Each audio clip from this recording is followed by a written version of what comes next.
Hello student, তোমাদের আমি বলেছিলাম যে আজকে উইকলি কারেন্ট অ্যাফেয়ার্সের ক্লাস হবে না। তো কেন হবে না সেটা তো তোমরা জানো, যে আমরা বেড়াতে যাচ্ছি। কোথায় বেড়াতে যাচ্ছি তোমাদের অয়ন্তিকা ম্যাম আছেন, বলে দেবেন। আর আমি বলবো যে দেখো, একদম পুরো জঙ্গলের মধ্যে দিয়ে আমরা যাচ্ছি, তো দুর্দান্ত একটা ওয়েদার আর দারুণ লাগছে। এরপর অয়ন্তিকা ম্যামকে বলতে বলবো যে আমরা কোথায় যাচ্ছি সেটা তোমাদের অয়ন্তিকা ম্যাম জানিয়ে দেবে। তো আমরা যাচ্ছি ঘাটশিলা, ঝাড়খণ্ডের একটি জায়গা। ঘাটশিলাতে আমরা যাচ্ছি। তো ঘাটশিলা কিন্তু আমাদের ইতিহাসের দিক থেকে দেখতে গেলে খুবই সমৃদ্ধ একটি জায়গা।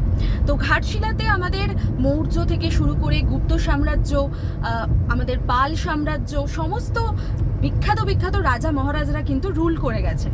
আর এই জায়গাটা অনেক বিদ্রোহ বা মুভমেন্টের সাক্ষীও বলা যেতে পারে। কোল বিদ্রোহ, সাঁওতাল বিদ্রোহ, ভারত ছাড়ো আন্দোলন, সমস্ত কিছু কিন্তু এই ঘাটশিলাকে কেন্দ্র করে হয়েছে।